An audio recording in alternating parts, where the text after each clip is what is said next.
I got the idea for Maneater after coming back from a trip to Jamaica. And when I came up with the chorus idea, it was inspired by this gal at a late night restaurant in New York City. She was incredibly beautiful, but she was also, she also had a very foul mouth. Hey everyone, I'm Katie Daryl, and today we are at home and social with John Oates, and I am beyond psyched. Thank you for being here, man. Well, thanks, Katie. It's great to Zoom with you. I know, right? You know, listen, we've been doing these Zoom things over at AXS TV. God, I mean, obviously, since the pandemic hit, right?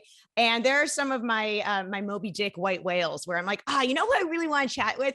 And you are definitely on that list. I'm so psyched to have you here. It's wonderful to be able to connect this way. I've gotten accustomed to it over the COVID period of time, and it took me a little while, but now, hey, it's fantastic. Do you find that doing things digitally versus in the old school face-to-face junket style, you almost find yourself sharing more information and letting your guard down a little bit more? Well, I'm definitely more relaxed doing it, I can tell you that. Yeah, I don't know. Yeah, I mean, I think I'm pretty straightforward type of person. So yeah, it's nice to be able to really talk to people on this level, and especially when you're doing like a press thing and you're traveling and you're all worn out, you know, or you don't want to, you know, you want to jam as much as possible, and this is very comfortable, so that's good. Obviously, we can see your background, so that allows people to kind of get to know like your style, your vibe. Are you always that nice and neat and clean, or on the other side of the camera, is it there's array that we can't see? No, my wife is always very nice, neat, and clean. I'm just along for the ride. She's a good woman after my heart. I love a good clean space. Yep. So John, okay, big broad question. What do you get out of music now versus say 1981, 1985? What does it do for you these days? I don't think it's really changed. I think I've been a musician ever since I've been a little kid. And, you know, it's been a way of life for me. I've never thought of myself as anything else, or even thought that I could potentially be anything else. So it's really part and parcel of who I am as a person. I've had a great resurgence in creativity since I moved to Nashville about 12, 15 years ago. And that's been a joy and a great opportunity for me to explore new styles of music other than the things that Daryl and I have done together, and be surrounded by a whole new creative community, especially the Americana, the roots blues community that I'm so much a part of. And so it's really, music is, I think, I've had, you know, if I have anything, it's probably a greater appreciation as I've gotten older, because I know how important it is to not only my life and as I said, my persona, but to people who appreciate music. And it's just you know, it's a blessing that I've been, just proud and very grateful to be part of. So moving to Nashville, you said it kind of like, you know, you were able to cast a wider net, working new people. Does that also include age-wise? Because sometimes we get to a certain age and we like to hang out with people our own age, because you're like, I do not know your TikTok thing that you're doing over there. You know, do you welcome younger generations and younger musicians and producers around you, or does it kind of, I don't want to say freak you out, but whatever the word is? Katie, I hate to say this, but I don't ever go anywhere where I'm not the oldest person in the room at this point. I swear, it's actually true. It's kind of weird, but yeah, I'm pretty much the oldest guy around that I know. And everyone else is younger. You're 100% right. I think it's exciting to be around the new generation, because the I'll call them kids, whatever, the younger generation who are dedicated and really passionate about what they do are so much better than I was at that age. The level of talent is just off the charts. And I see it, you know, I mean, obviously the music business is a youth-oriented business. You know, it's driven by, you know, by youth and you know, what's new and what's the next, you know, next best thing. But it's great. I mean, when I walk into a recording studio, and the engineers, the assistants, obviously all being younger, they really have they've got their foot on the pedal in terms of technology and what's going on, and it just makes my life easier. Back in the day, Daryl Hall and John Oates, you guys had 29 of your 33 singles went to the top 40, which is, first off, bravo, right? I mean, that was a big deal. But do you think that that's possible in today's music age with people releasing things digitally and independently, and just there's a lot, there are a lot more fish in the pond right now. So do you think that this is a feat that someone can accomplish in this day and age? Taylor Swift doesn't seem to have a problem. Snap. uh, um, yeah, I mean, the the the really talented and big pop stars are going to be able to release singles that their audience is going to support for a long time. I think but I think it's a very small, it's a small, there's not a lot of acreage at the top of the pyramid, you know. So I think the average musician, the average recording artist may not be able to sustain that type of success through, especially through singles. But you have to, I think one of the secrets of longevity, especially in today's environment, musical environment, is you have to seek your own level and then embrace that level. And if that's if that means you're playing small clubs or theaters or whatever to a passionate audience, you have to nurture that audience. And if it expands beyond that, great. If it doesn't, though, I think you have to be satisfied with what it is and make your business work within those kind of parameters, I guess you'd say. Some of the parameters might lead you to do festivals and support you out on tour. Coming up, we've got BeachLife Ranch. This is happening down in Redondo, California in September. Yeah. You are headlining one of the evenings along with like the Lumineers, Pete Yorn, one night Brandy Carlisle's there. When you see a festival lineup get released, whether it be BeachLife Ranch or even, a Coachella, do you seek out festival lineups and get psyched to see like who's all kind of coming together and getting to hang backstage? Absolutely. It's the only time I actually get to see other people play, because I very rarely go to shows. I'm, usually either I'm not in the right city or I'm too busy or whatever. So yeah, I mean, I love the festivals where I can hang out and actually get to see the other people who are performing. That's fun. And you get to socialize with them as well, because, our individual, artist solar systems don't always intersect very often. Everyone's busy, everyone's traveling. So it's a great chance to do that. And especially festivals in general tend to be, kind of laid back, and everybody kind of lets their guard down and kind of hangs, and it's great. How much of a factor does weather play into you guys saying yes or no to a festival? Because I would imagine something like BeachLife Redondo, you're like, September on the beach sounds really nice. But if they're like September in Phoenix, Arizona, you'd be like, we're on my armpits are sweaty fest. Well, yes, you definitely nailed it. I think it's more about being conscious of where you are regionally in various seasons. It's important to actually know that. I mean, to be honest with you, I don't want to really play the Northeast once December hits, try to avoid that. We do it a little bit. But as you said, being in California in September, I mean, it's awesome. It's amazing. California is usually pretty awesome all the time, but yeah, September's perfect. For those of you just joining us, I'm Katie Daryl. He is John Oates. John, you are credited with writing some of my favorite songs and everyone else's.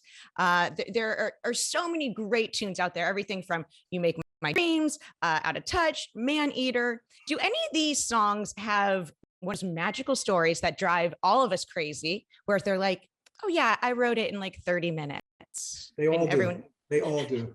They've all got a story of some sort. I don't know which one I want to tell this morning.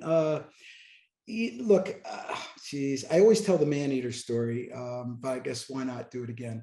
I got the idea for Maneater after coming back from a trip to Jamaica. And when I came up with the chorus idea, it was inspired by this gal at a late night restaurant in New York City. She was incredibly beautiful, but she also had a very foul mouth. And that combination was both exciting and scary, I should say. But it was inspiring, and I came up with this idea, but I wrote it as a reggae, with a reggae groove. When Daryl and I got together, I played it for him. He really liked it, but he came up with a different groove, which is the groove you hear on the record, which is more like boom, boom, boom, boom, boom, ba da da da da da. And then as we began to write, we started writing the lyrics, and both realized we didn't want to write about a woman. We didn't think that was cool. We didn't want it to be some, about some nasty woman, Yeah. which is what most people assume the song is about. But that's okay. And as we, basically, we were both living in Greenwich Village at the time. And as you looked out the windows of the Greenwich Village apartments, you'd see the skyline of New York. And it kind of like a light bulb went off, and we went, New York City is the thing that will chew you up and spit you out. New York City could be a man-eater. Anyone who's ever lived in New York will know what I'm talking about. It's not an easy city to live, especially in the 80s. It was tough, And so we thought it's a great metaphor to be able to talk about something else and not really talk about, some woman who might have been, less than savory, I guess you'd say. I wish I had this information about 2 years ago. I remember my son, when he was about 4 years old, heard the song. We're in the car and he's like, "Mama, what's a man eater? Someone eating another person?" I was like, "Oh, I mean, you might as well just ask me where babies came from." Cause I was like, I don't have an answer for you right now. Yes, honey, it's a big shark. Yeah, exactly. Listen, it has been drilled into our head, unfortunately, that it roll off the tongue, Hall Oates, but it's not Hall Oates. I mean, the band's name is Daryl Hall and John Oates. Do you correct people when they say it wrong? Or at this point, you just roll your eyes and just keep the convo going? Yeah, I don't. I even call it Hall Oates when it's just easier to say. So you admit it. It is easier to say. I'm guilty.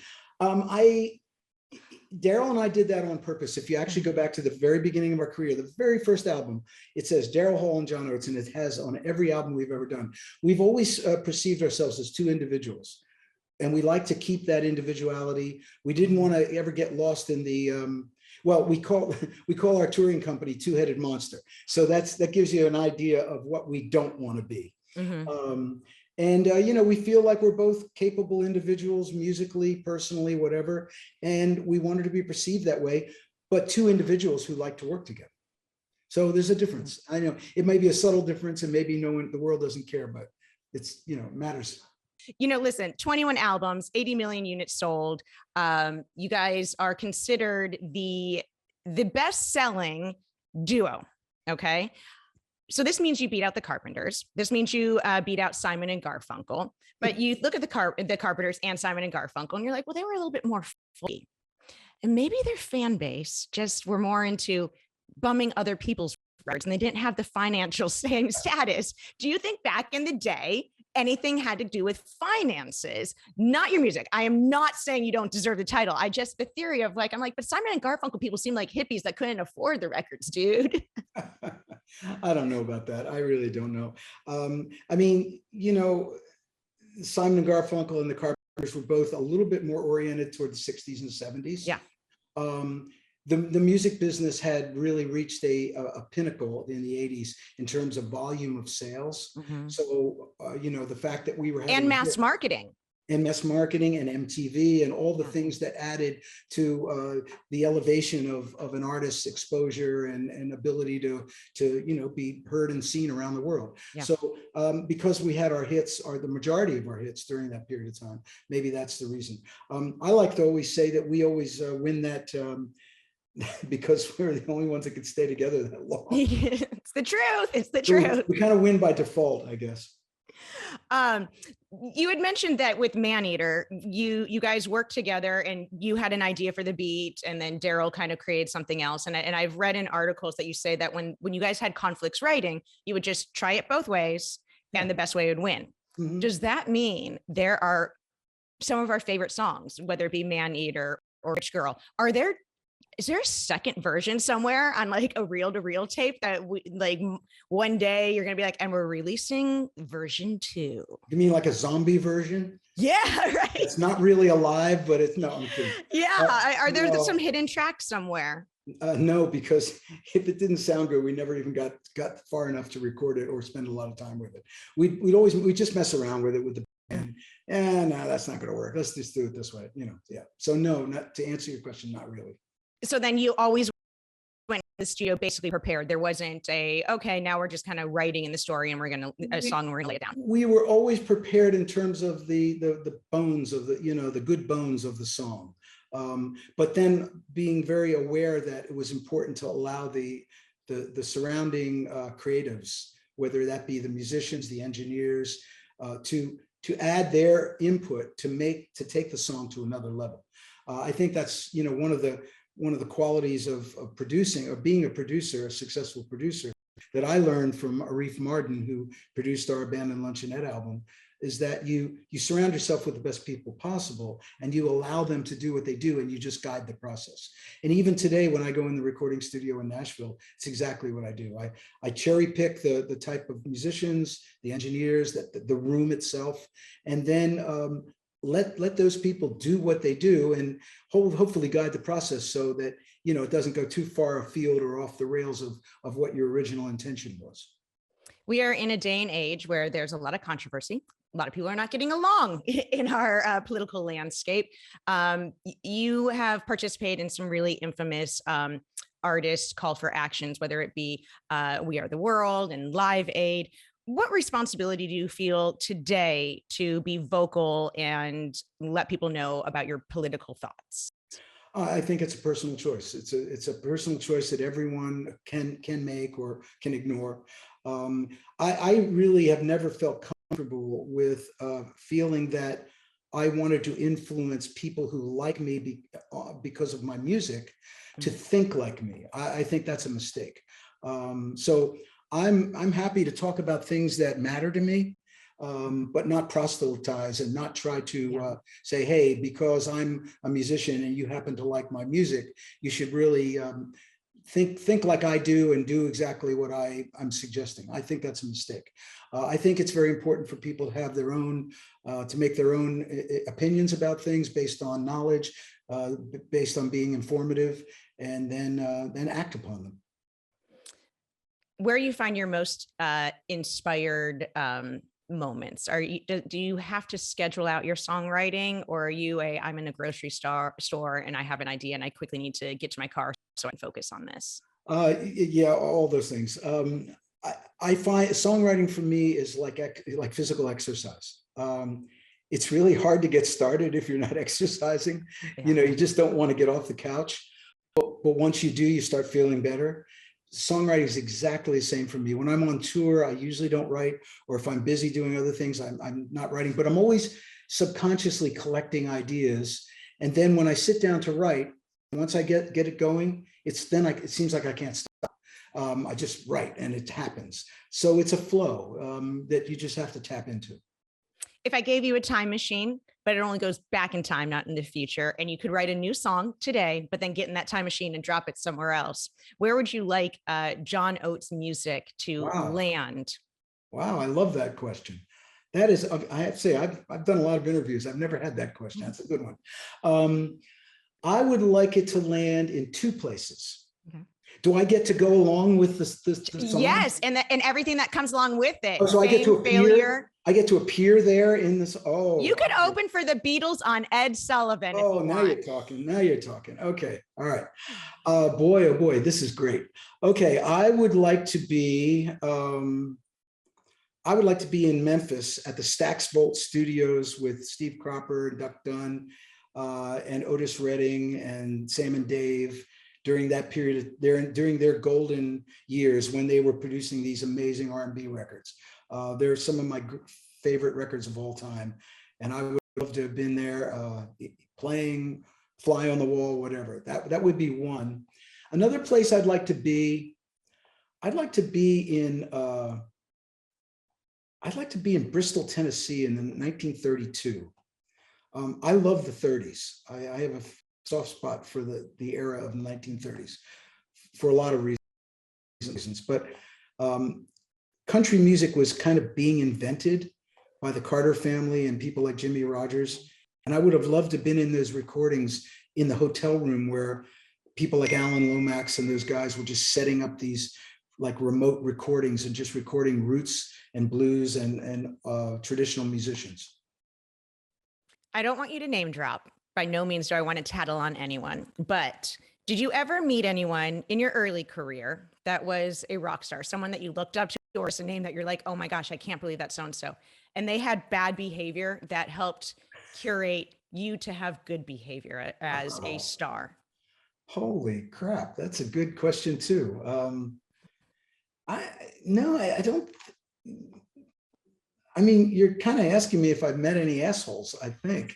I mean, potato, potato. There's always a few, But sometimes, listen, I do interviews like this and there are people, and again, I'm not naming names, but there's some people that you get bummed with and you're like, oh, I was so psyched to talk to you and you really let me down. Like I didn't like your behavior or your attitude. And it kind of then, it taught me how to handle other people in other interviews in a different way. I get it. Well, I hope I'm doing okay with you today. Yeah. I'll keep you. I'm a little worried after the thing's over and Katie's gonna, that damn Oates, God damn it. I was so excited. Okay. You're on the Katie nice list, not the naughty list. Okay, good. Thank you, Katie. John, thank you. To be honest with you, I can't really think of any. Cool. John Oates, thank you so much for hanging out with me today. Everyone needs to go and get some tickets to catch up with you out at BeachLife in Redondo. It's going to be a real great festival, and I look forward to seeing you there as well myself. Hey there. Thanks for watching AXS TV. Subscribe, follow, like, and do all the good stuff. And make sure you leave a comment below. I don't know, just let us know what your favorite AXS TV show is, or who your favorite bands are, and what artists you're into, or just say hi, man. I like to be told hi. We love hearing from you. That's the point, all right? Keep it coming.